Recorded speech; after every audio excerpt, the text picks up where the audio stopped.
What is up, everyone? Welcome to episode 83 of Learn and Become podcast. Happy New Year. Today is January 3rd, and I hope you have an amazing 2024 or 2024. And usually, in the beginning of the year, people set up the goals and the plans for the year, and that's what we're going to talk about this episode. The title of this episode is Start Slow and Speed Up, which is a very interesting thing because people usually try to do the opposite, especially in the first couple weeks of the year. People try to start on a very high speed. They try to start with high intensity, but they finish up very slow. They are not capable of completing the race as they planned.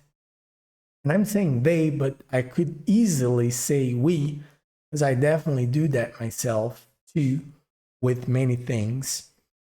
In the beginning of the year, people usually set their what is called a New Year's resolutions, which is pretty much the plans you have for the year, like the things you want to accomplish along the year, the goals you have, the things you want to do.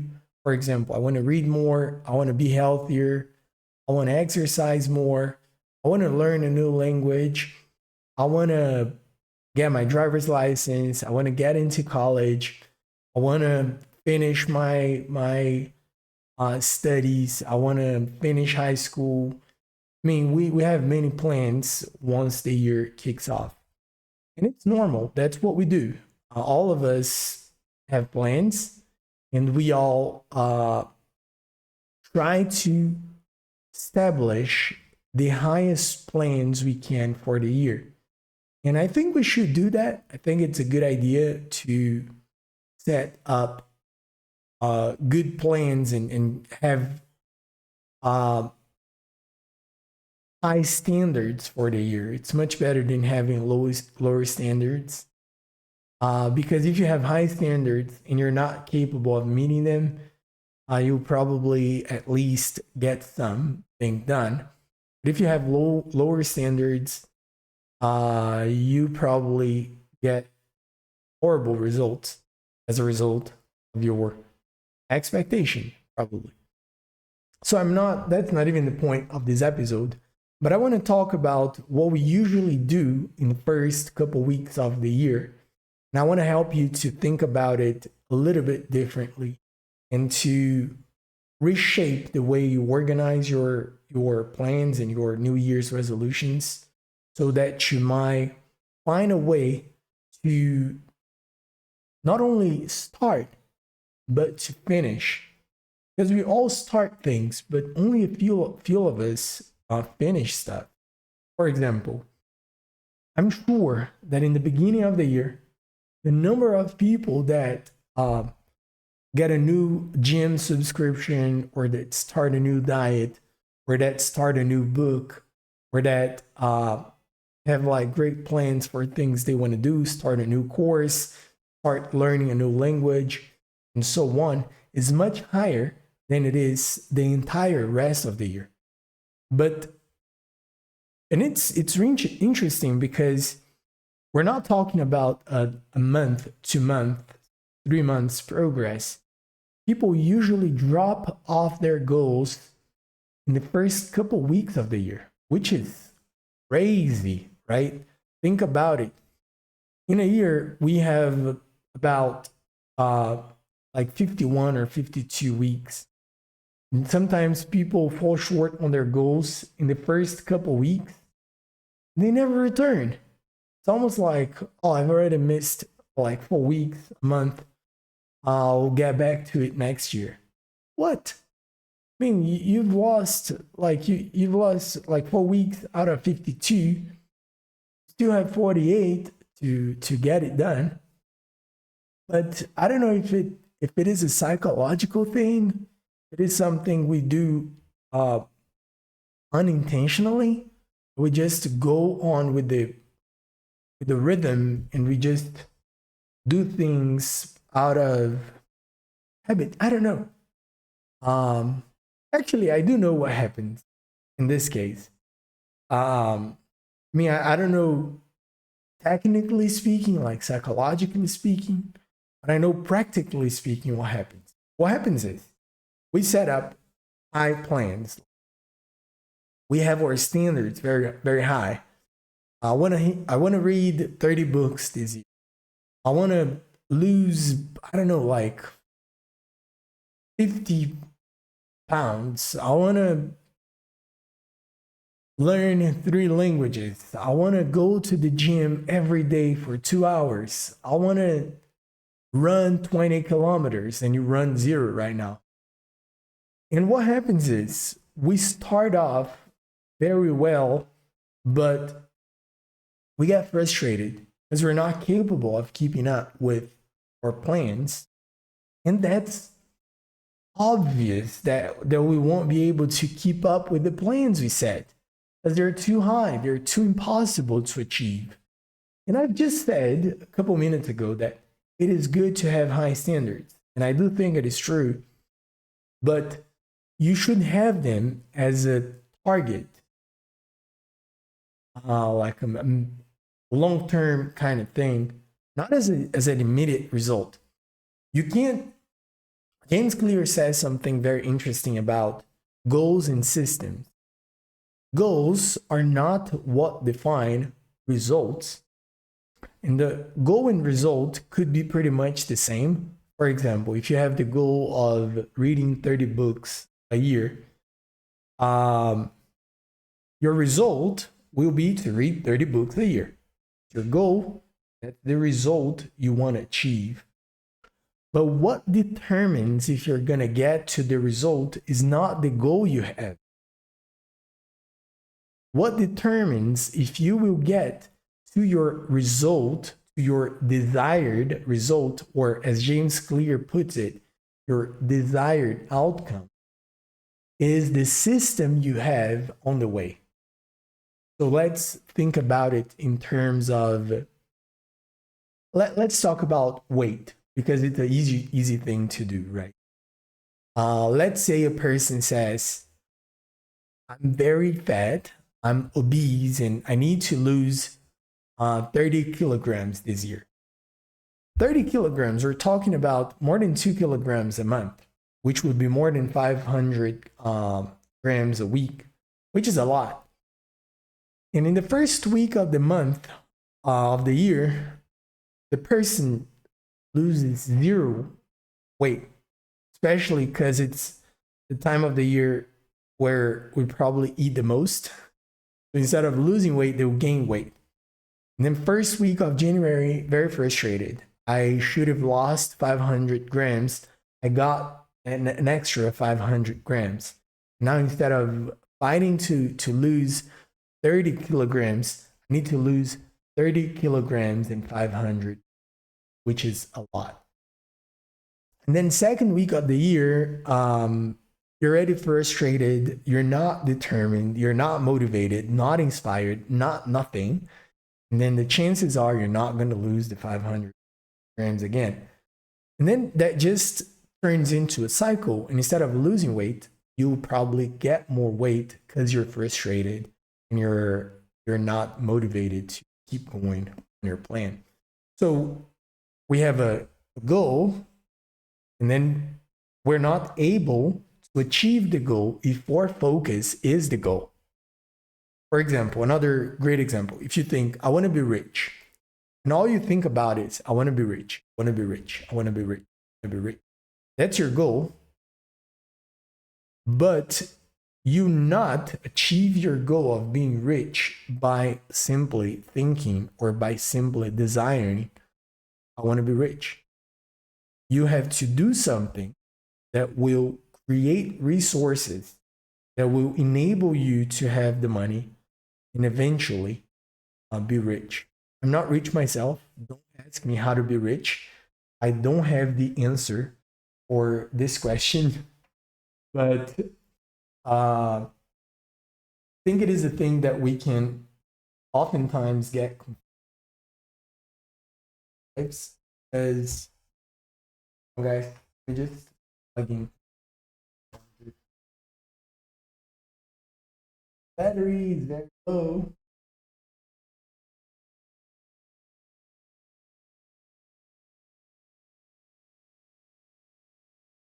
Die. There we go. Yeah, I would say I'm not rich myself, so I can teach you how to be rich. I'm sure you can find a lot of information about it on the internet. And my goal here is just to help you to learn English and to be inspired along this process. And again, using the weight thing as an example, if you think about it, that's so interesting. You probably know somebody that is fat. Like, I'm not saying that in an offensive way, not at all. On the contrary, I think it is a very difficult thing to fight against. And I have a lot of respect for all the people that try to fight and try to lose weight, because I know it is a struggle. In the same way, I have a lot of respect and admiration for the people that fight addictions like drug addiction, alcohol addiction, smoking addiction, in the same way as I do for the people that struggle and are fighting like their financial crisis, and people that fight their emotional pain. So what I'm trying to say is I'm not putting that in a way to say a negative thing about anyone. I'm just using it as an example so that we might be able to picture what I'm saying in an easy way to memorize. If we get an extra 10 grams a day, we're not talking about a lot. We're talking about so little. But if you get an extra 10 grams a day of weight, so if you eat like an extra cookie a day, they'll probably have more than 10 itself. But if you eat a little bit more, just a little bit more every day, over the course of 1 year, 10 grams a day, you have about like an extra 3 kilograms, maybe 3.5 kilograms. But when we think about long-term things, we're talking about a 10-year process. You will be like 35 kilograms fatter. You've gained like 35 extra kilograms over the course of a year. That's insane. It's like an extra person you added yourself. I've met people that I have a cousin that he was very skinny when he was younger, and now he's a big guy. And it's kind of like, how did that happen? It didn't happen overnight. Like, he didn't sleep, and the next morning he was the big guy he is today. No, it was a process. That was like an extra 10 grams a day, 20 grams a day, 5 grams a day over the course of a long period. It adds up. It adds up. So what James Clear says is, it is not the goal you have, but it is the system you create. So in this weight loss or weight gain example, your goal is to lose weight. And instead of trying to lose like 500 grams a week, you try to lose 10 grams a day. Awesome. You avoid eating that extra cookie. You lose the 10 grams you're aiming to lose in a day. And in a week, we're not talking about 500. We're talking about 70. 70. That's it. It's 10 a day, a week, 70. So you not be worried about like 7 times that, which would be 490 grams. But you'll be worried about 10 grams a day. And if you miss it today, it's okay. You have tomorrow. And if you miss it tomorrow, it's okay. You can recover the following day. You can just pick it up where you left. So the point I'm trying to put here as the title of this episode is start slow, then speed up. So let's say you started losing the 10 grams a day, and then you did it for 2 months. So you started the year on January 1st, needing to lose weight. And I wasn't even going to talk about weight loss. I'm not a specialist. I'm not a physician. I'm not a like a gym instructor and a nutritionist. I'm nothing of this. Just a simple way to picture what I'm trying to say. Right? Okay, so you started the year losing like the 70 grams a week. So over the course of a month, you lost like 250, 280 grams. So in 2 months, in the end of February, you will have, you probably, yeah, that would be like about the 500 grams we talked about in the beginning. So you didn't lose it in a week, as was your desired goal, but you did it over the course of 2 months. It's different. It takes a lot longer to do something in 2 months than in a week, but it works. The point is, we try to do things quicker, they don't work. We don't do it at all. Then we get in trouble. So the plan is you start slow, then you speed up. Never the contrary. Don't try to speed up in the beginning. Before you can run, you need to walk. That's the rule of the game. Regardless of what you do, before you run, you need to walk. Sometimes before you walk, you need to crawl. You need to crawl. If you don't, you probably don't walk, then you don't run. But we see people running and we go like, oh my gosh, I want to run. I don't want to walk. And then we don't walk, but we also don't run. You get the metaphor, the idea? That's the point. And when it comes to learning a new language, people a lot of the times get so focused and so maybe deceived, so like worried about fluency, about mastering the language, about something that's extraordinary, but they forget to work on it every day. You don't have to be like crazy about something, doing it 2 hours a day. You do 15 minutes. I always like to use the 15 minutes example because it's 1/96 like part of your day. So in your day, you have 96 15 minutes. And every one of us, we all have 24 hours. And those 24 hours, we have 48 blocks of 3 minutes. And in those 24 hours, we all have 96 blocks, 15 minutes. If you get one, invest in something future. You will not be a master at it tomorrow, neither next, probably not even next year, but you'll be a lot better than you were years ago. And the reason why I'm talking about it it's because I did a quick like survey on Instagram, asking people when they found out or when they first thought about starting to learn English. And I think I got like 2010, 2015, and 2020. For my surprise, most of the people said 2010, 2010. Today's 2014. Think about the 10-gram example we used.